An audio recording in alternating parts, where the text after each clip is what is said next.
Assalamualaikum warahmatullahi wabarakatuh. Welcome back my YouTube channel.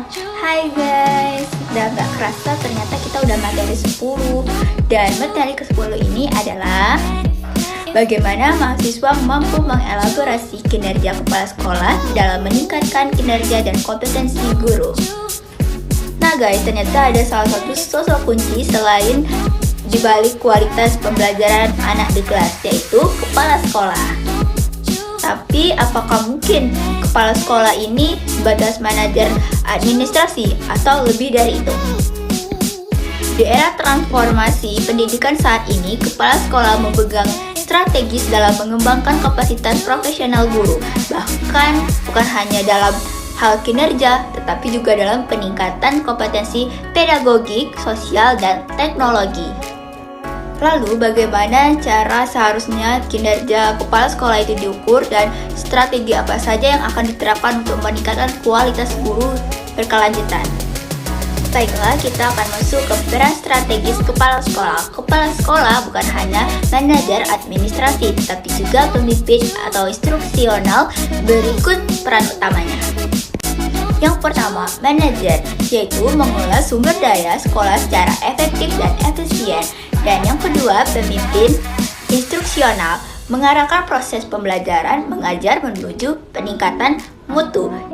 Yang ketiga adalah supervisor akademik, melakukan pembinaan, supervisi, dan evaluasi terhadap guru. Dan yang keempat, motivator atau fasilitator, memberikan semangat dan mendukung kebutuhan profesional guru. Dan yang terakhir, pengembangan SDM, mendorong guru untuk terus belajar dan meningkatkan kompetensi. Di slide berikutnya adalah dimensi kinerja kepala sekolah. Perencanaan program sekolah yaitu menyusun program kerja yang fokus pada peningkatan mutu guru dan pembelajaran serta pengembangan profesional yang berkelanjutan. Dan B, pelaksanaan supervisi akademik, melakukan observasi kelas, diskusi pasca observasi, dan mendokumentasi perkembangan guru sebagai sarana pembinaan, bukan hanya kontrol saja.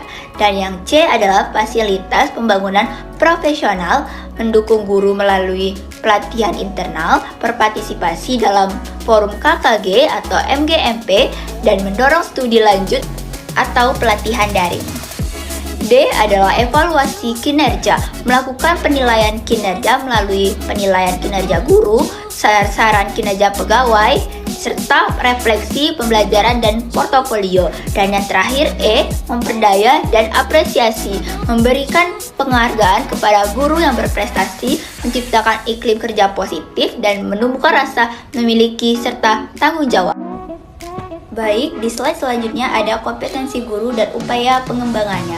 Menurut Permendiknas nomor 16 tahun 2007, kompetensi guru meliputi 1. Kompetensi pedagogik, kemampuan mengelola pembelajaran, mengenali karakteristik peserta didik, dan kompetensi profesional yaitu penguasaan materi, pelajaran, dan strategi pengajaran. Yang ketiga, kompetensi sosial, kemampuan berkomunikasi, bekerja sama, dan beradaptasi di lingkungan sekolah.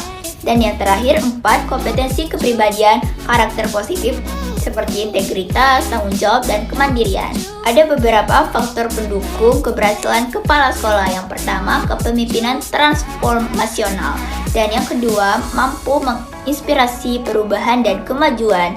Yang ketiga, komunikasi efektif. Dan keempat, membangun hubungan terbuka antara kepala sekolah dan guru. Dan selanjutnya, ketersediaan sumber daya.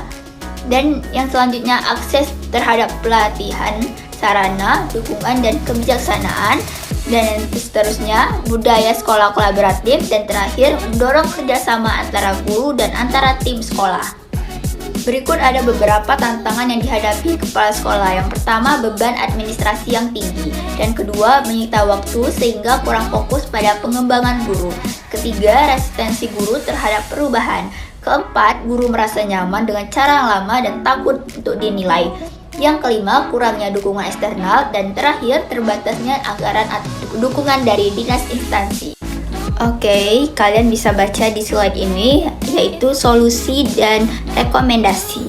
Meningkatkan pelatihan kepemimpinan instruksional bagi kepala sekolah dan menyediakan waktu khusus bagi kepala sekolah untuk supervisi dan pembinaan, dan mengembangkan budaya refleksi dan evaluasi di kalangan guru, serta mendorong kemitraan dengan pihak eksternal di universitas, komunitas belajar, dan lain-lain. Kesimpulannya adalah, pertama, kinerja sekolah sangat menentukan peningkatan kualitas guru dan diperlukan strategi yang sistematis, supervisi, pelatihan, pembinaan, dan evaluasi. Seterusnya adalah peran kepala sekolah harus bergeser dari administrasi ke instruksional. Dan terakhir, dengan kepemimpinan yang efektif, budaya belajar di sekolah akan tumbuh menjadi berkembang.